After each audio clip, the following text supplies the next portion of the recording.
What's up, Black Table Talk family? This is the National Reentry Network for Returning Citizens Black Table Talk episode. Today we're going to talk a little bit about unlocking the box, talking about solitary confinement. We got a rally going on Thursday about this very topic, but we're going to dive into a little bit of it right now. To my left, I got Mr. Jonas Smith, who's a staff member. I got Foster Sellers, who's a staff member, and I got Damon Jones, who's a staff member, as well as myself, Travis Register, a staff member. And we're gonna dive off into this topic and drop a few jewels on y'all, and just let's see where it goes from there. We're talking a little bit about the history of solitary confinement, or I was doing a little bit of research into the history of solitary confinement. And ChatGPT, let's read what ChatGPT says. It says, the history of solitary confinement as a form of punishment can be traced back to the late 18th century, with its origins in the United States and Europe.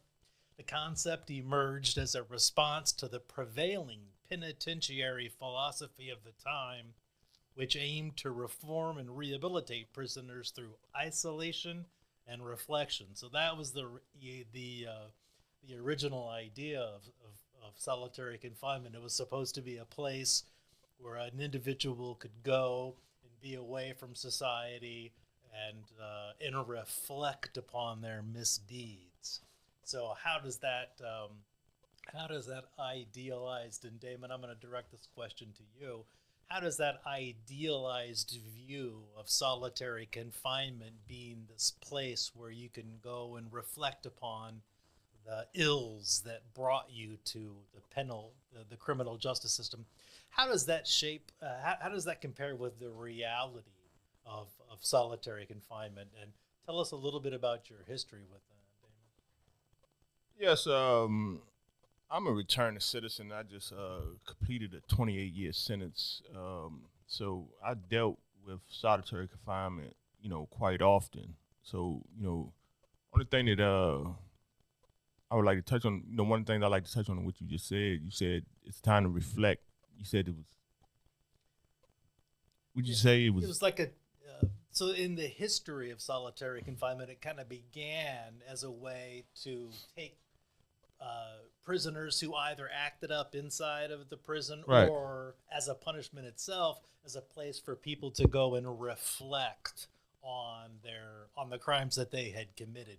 So it kind of it had the idea of a rehabilitative effect because it was a place where you could go and reflect upon your crimes. Well, the thing with that is that normally when you're sent to solitary confinement, you're already in the prison population, and so they usually send the people who can't conform to the prison population to solitary confinement. And but the thing is that 9 times out of 10, if you go to solitary confinement, it's because you were a part of or involved in some type of way in an adverse situation. Whether somebody tried to harm you or you tried to harm somebody, or however you were being disruptive and sent to solitary confinement. So the thing about it is that you've been in that adverse state of mind, now we're going into the mental part of it. You know what I'm saying? So just you having a place where they confining you, to yourself, and and they using the terminology time to reflect and things of that nature. What about the mental, help that you may need when you just went through this adverse situation? So a lot of times solitary confinement gets used for just a place to kind of solve or not so much solve the problem, but what's the word I'm looking for? Deal with the problem, right? A punisher, just like almost like just this. Like you being disruptive, I tell you go to your room. That's just a way of me. It's not solving the problem. It's a pacifier. Right. And so that's what they use the solitary confinement for. Like, okay, you being disruptive or you in an adverse situation, okay, go to your room, and so we don't have to deal with it. You see what I'm saying? A period of time out for grown people. Right. So, but this person that you're sending, you're not even looking or thinking about the fact that what he's going through. If he was being disruptive, that means he's going through something mentally.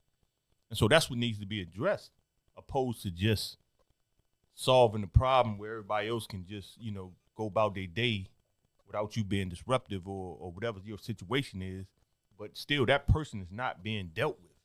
So you may sit in solitary confinement. The experiences I had is that they told me that okay, we investigating your situation. So that investigation can last from anywhere 18 months. Right. On paper it says 30 to 90 days. But even if I had to sit in solitary confinement for 30 days, and like I say, you're not going to solitary confinement for nothing. Normally you have a situation. Yeah, so, talk to this.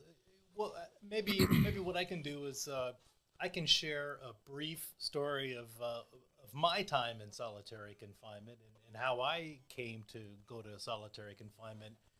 It's a small story, and that would set up you telling us maybe more about your biography and what brought you to today and what you want to talk about today. So here it is. I remember going to jail I was in Fairfax County, Virginia, and this was, my story is a little different. I began going to jail when I was 40 years old after having graduated from law school and living in a nice town in Virginia. And sometime on the podcast, I'll talk about what happened. But for this podcast, let's just I'll fast forward to me being inside of the Fairfax Adult Detention Center in Fairfax County, Virginia. And I was in a lineup, and I was just being processed.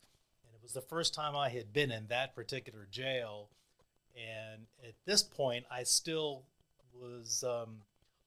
felt like I was entitled. I still had this power trip. I had been going on a power trip for a while after having become an attorney and working with the government, and some things like that fed into my ego a little bit. And I was still feeling pretty full of myself, and hadn't learned how to subject myself to the criminal justice system. So while we were in a lineup, there was this enormous cop who was acting like an ass, right? He was one of the guys who was just being abusive to everybody as he was lining us up and handcuffing us when we were getting ready to change clothes. And I remember saying something to this guy. In fact, I just said something like, "You know what, I'm not scared of you." That's what I said to this CEO, this enormous CEO. I had the nerve to say something to this guy, and just because he was really acting like an ass to everybody, just being unnecessarily abusive. And right, I still had that kind of virgin mind where I thought people treated people civilly or normally inside of jails, right? So what he did is he immediately grabbed my handcuffed arms behind me, took me to a different wall, threw me against that wall, and then violently lifted me up. He was an enormous guy, lifted me up by my handcuffed hands behind my back. And that's a torture position. It's absolutely, it'll tear your shoulder, it'll tear your shoulder sockets apart. You can find that particular torture position in books of medieval torture, from 500 years ago.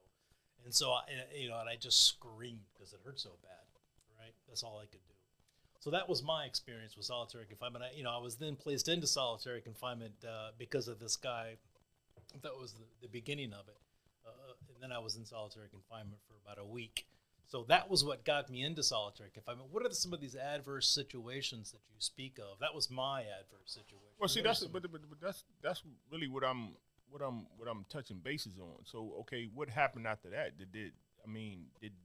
Were you seen by any type of mental? Because I'm saying if from then on, I went to solitary confinement. It is what people probably imagine it is. I went into a solitary cell. It was entirely made of concrete except my toilet. My toilet was stainless steel, and there was a sink attached to the toilet in the normal prison and jail way. There was the block, the concrete block, which serves as a bed, and that's what I slept on.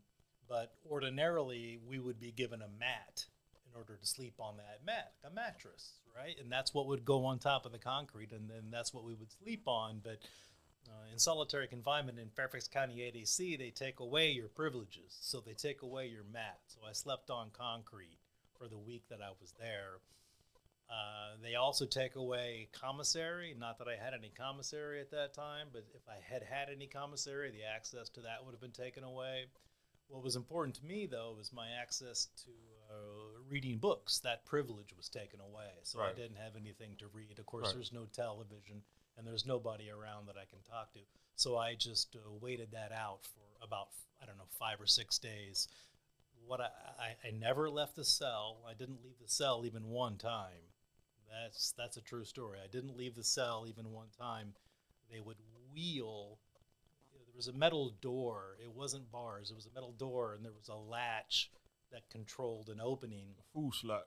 Exactly, the food slot, where they'd shove your food through, but they'd also wheel the telephone close by so I could reach through and make phone calls. And so I made phone calls, and my attorney visited one time. He was the former attorney general of Virginia. So I had called in a favor. Did any mental professionals come see you? Check your mental status? My attorney came once. The only other person who came were the guards, and the guards would come by, and they were proud. I remember this because they were proud. They had recently been filmed on an episode of America's Worst Prisons. Mm-hmm. Yeah, these guys had recently been a film crew filming an episode of America's Worst whatever, jails or prisons, and these guys had been on it, and that's where I was. And I realized that things in my life had changed. Yeah, but I don't want to take away from that Damon, maybe you can speak on this. It just seems how much is not said about that population within the prison system who's in solitary confinement being treated that way, right? You know, you're talking about a concrete slab to sleep on without a mattress, you know, denied access to the outside world, essentially. Is that your experience? I mean, that's absolutely my experience. And see, that's what I'm trying to get out there to the public is that the mental aspects of it. Because, okay, I'm going to give, you know, we got your example. I'm going to give you another example. All right.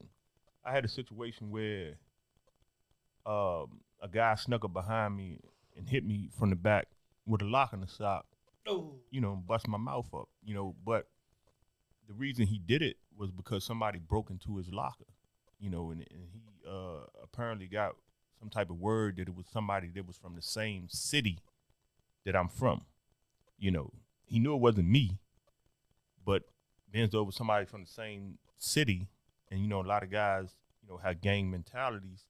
We're going to get somebody that's, you know, this is when I was in the federal system after I was sent from D.C. jail. So, but the point I'm making is that with the solitary confinement is that, okay, so now a guy busts me in the mouth, run, and I don't get a chance to, you know, so they come and they lock the guy up and they lock me up and put places in solitary confinement. But my thing is that I need you to try to imagine what I'm going through mentally. Just bust my mouth open. You know what I'm saying? So now I'm in the cell, the same cell that Jonah described for 90 days while they say they're investigating the situation, but I'm going through hell mentally because of what just happened to me. And you're innocent, it seems like. But I mean, I don't even. He attacked you. I'm even looking at the other guy in the sense that, okay, what is he going through? For what he just did and what happened to him to cause him to do that. You see what I'm saying? Right. That's what I'm trying to tap into. Now, for this night that I'm in investigation, I didn't receive any type of mental, what's the word I'm looking for? Evaluation or anything of that nature to see what I'm going through mentally. And the guards walk by, they do an hourly tour, but all they doing is see if you killed yourself. That's all they concerned about. Like, you try to stop them, it's like, what's up? What's the emergency? They checking to see if you done hung yourself yet. Psychology hasn't came through to see you. Right. You understand what I'm saying? And I'm saying is that just placing people in solitary confinement to stop a temporary problem or a temporary situation is not good enough, because it never got to what I went through or what I'm going through mentally and now you separating me from population and just putting me into this type of cell that Jonah described. It's like it's not having. I mean, it amounts to torture. It amounts to torture because I'm already going through what I'm going through. And you're not giving me any help. You know, all you're doing is temporarily that you feel solving the problem. You know, or what I might do because of what just happened to me, or what this other guy might do, but you're not helping him neither. You know, it had to been something for him going on with him mentally for him to do what he did to me. You see what I'm saying? So it ain't just me being innocent. No, it's just about the way you running, the way you dealing with these situations. And just placing somebody in solitary confinement is not the answer. Yeah, we got to begin to look at the mental health aspect of that. Right. I mean, it's like with you say the mental health issues. The man is in the penitentiary, whatever they have that are mentally ill.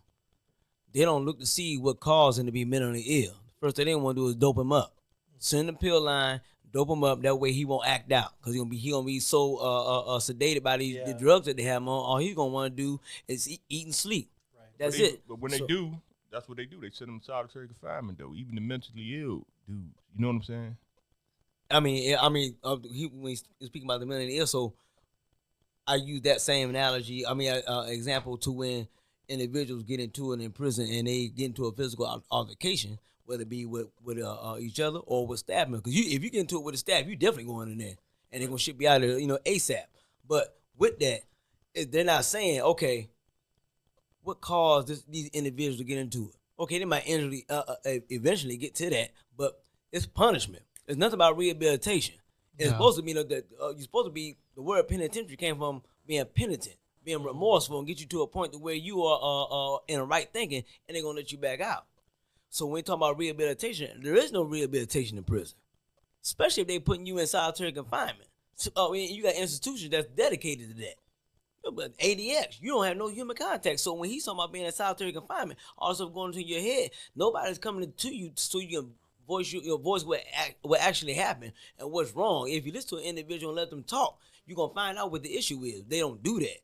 You'd be surprised what you would learn from an individual when they would, be able to express what was going on in their mind at that particular time. You're absolutely right. It's hard for us not to look at it from that perspective. You have so many people behind bars who've been in solitary confinement going through that, mental health crisis that they're going through without any rehabilitation whatsoever. And then just being in prison itself, put you in a certain mental state. But then you add the solitary confinement on top of that without any, offering any type of help. And it's, it gets to a point where it's crazy. Point and overturn. Yeah. When you hear about a man being burnt out. And I mean, I've done 18 months straight in solitary confinement at one point in time. That's astonishing to me. I've heard about guys. Like I said, I did. I mean, but their reasoning was incredible. It was a mass riot type situation that I found myself involved in, and they didn't want to transfer all those people. So what they did, they just left us in solitary confinement for a year and a half. Instead of transferring you out like because they normally would. Yeah, they wouldn't move us. So being as though we had issues, two different groups, as they so called,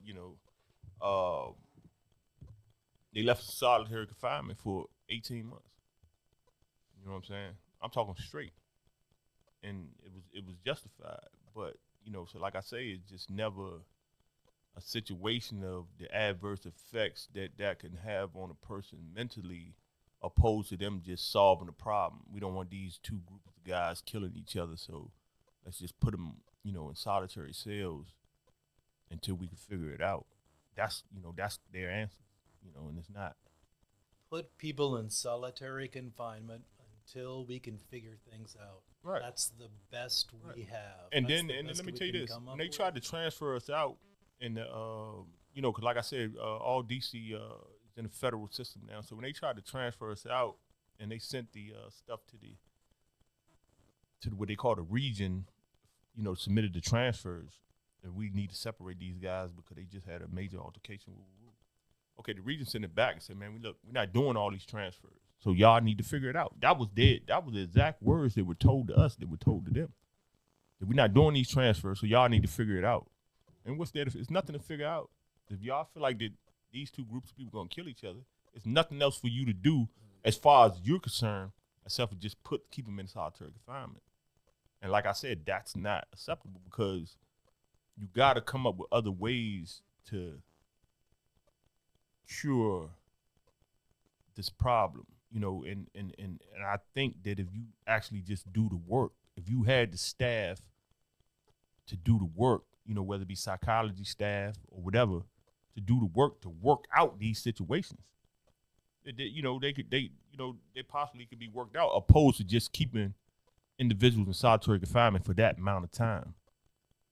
And the research shows that solitary confinement leads to elevated levels of depression and anxiety, even suicide. Yeah. What were some of did you notice some effects that you had? What were some of the mental health effects or challenges that you experienced during those 18 months?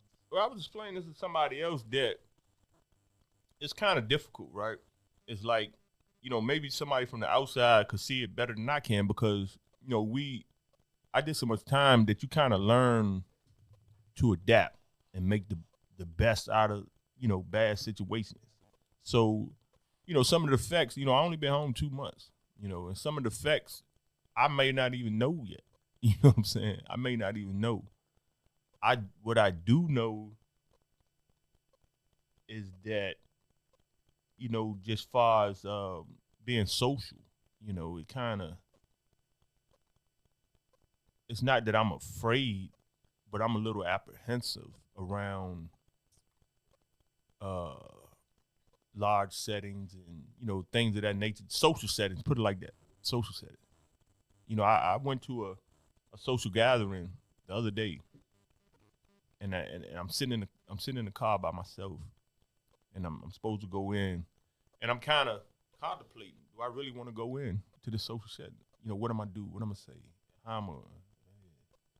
I shouldn't have to ask all these questions, but because of what I've been through, I think that it's not comfortable for me. You know, I'm a fighter, so I end up going in.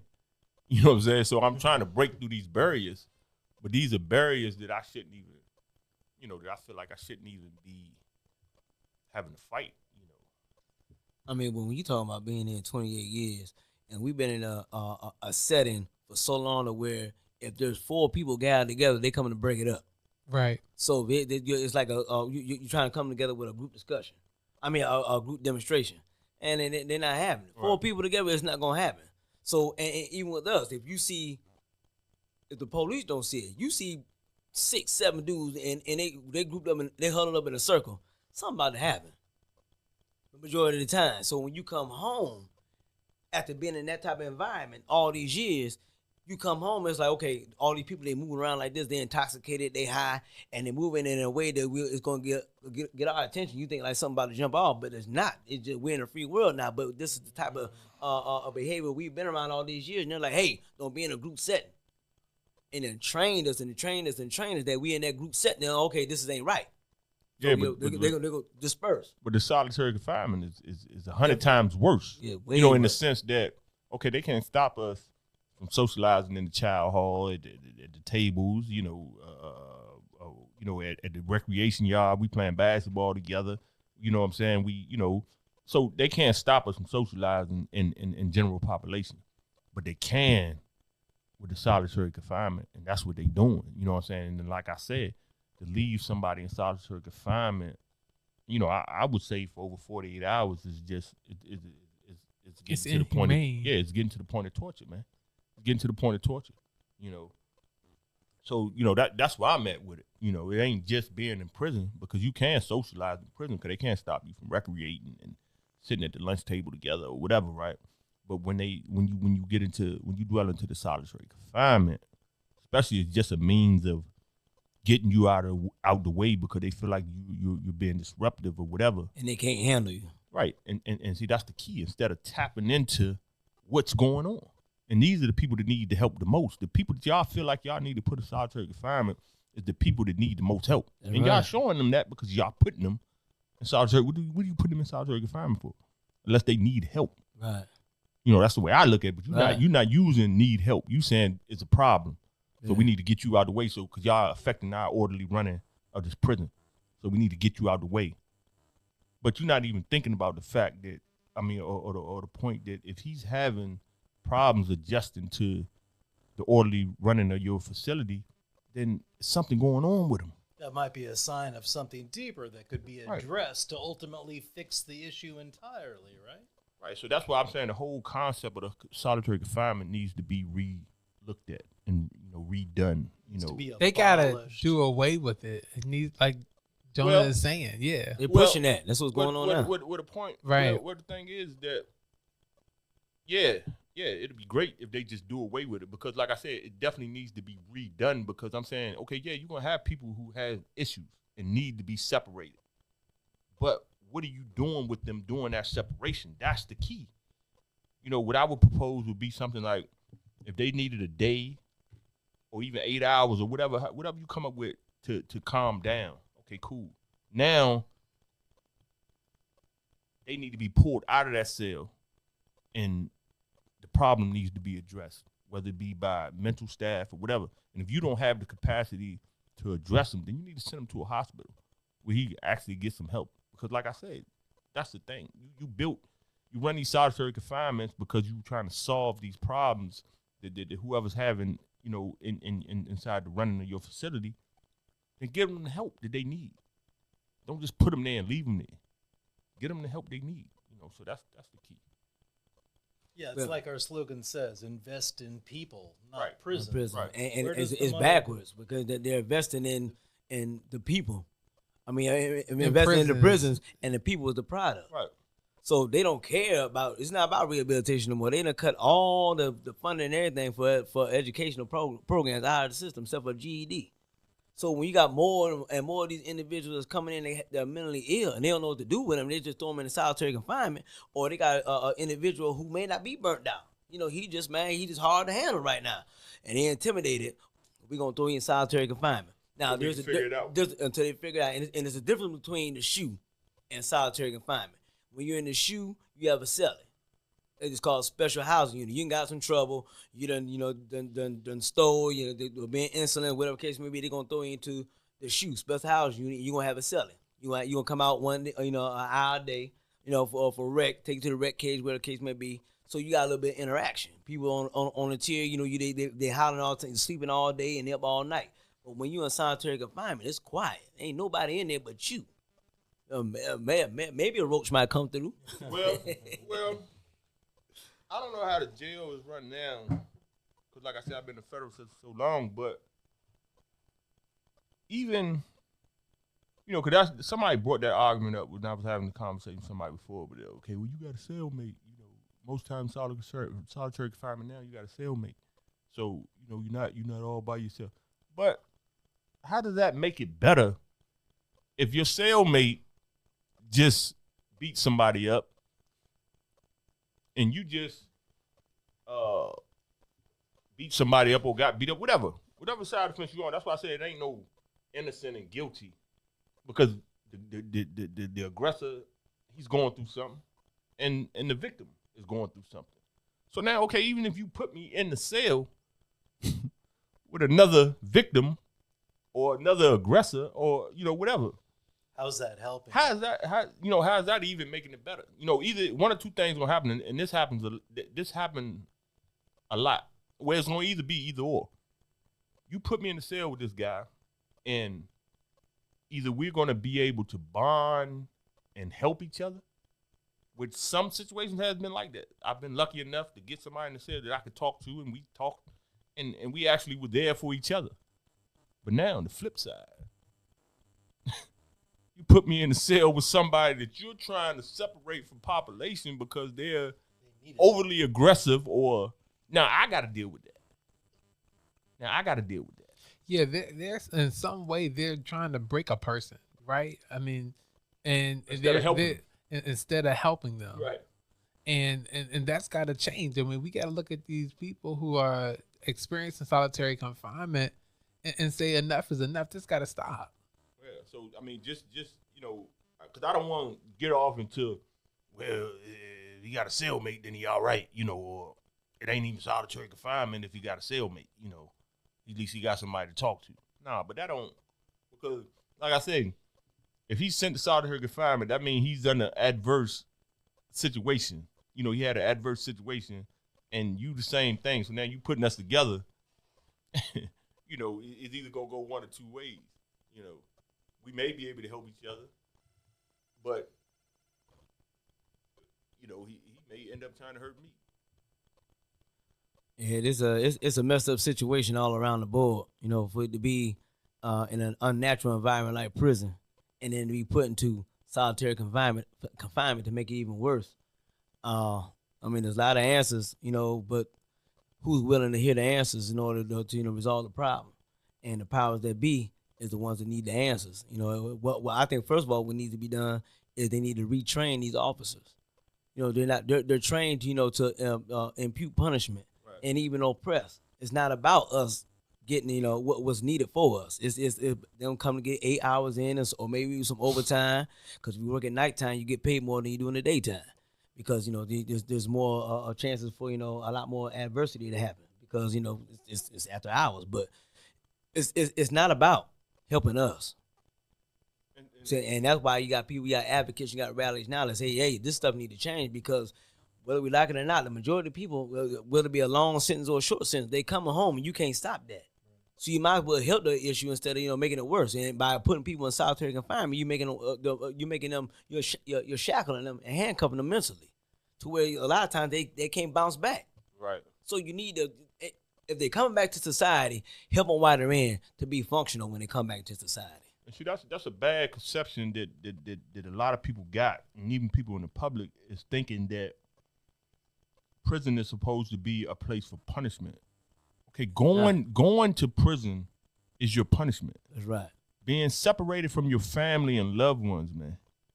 I went 28 years.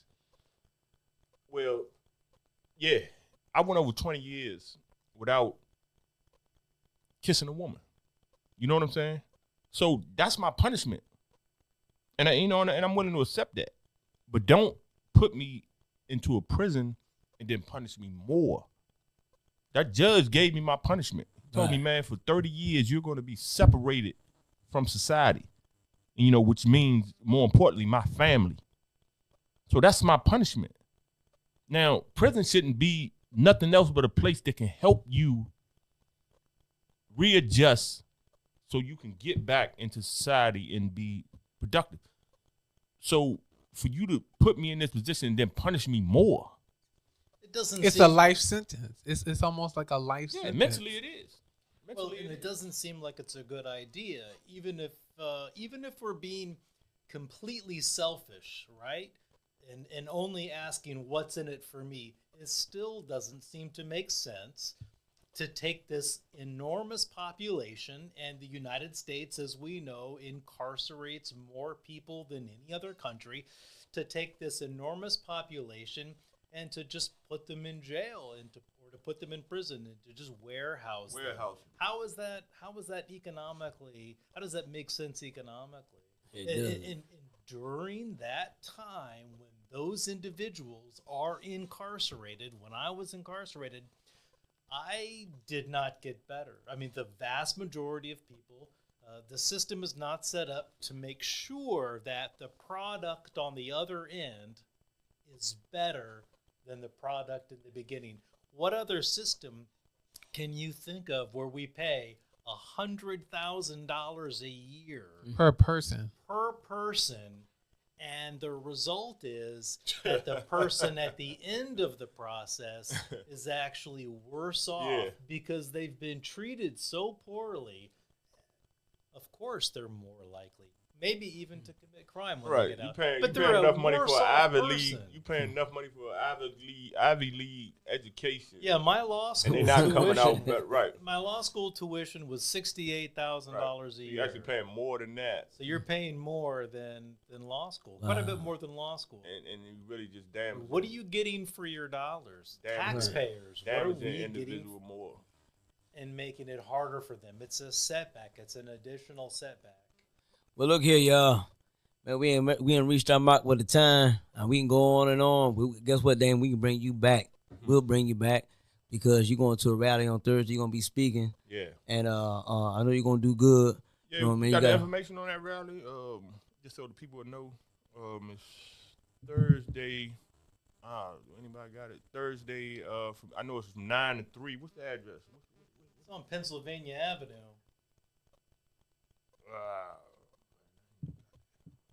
I don't know. Don't worry about it. We'll get to it. Okay. Don't get to it. It's publicized online, things that matter. We'll Google it. It's on Unlock the Box rally Thursday from 9 to 3. So just Google Unlock the Box. And the start off point is the Wilson building. Right, the That's Wilson where building. that's where it begins. Right.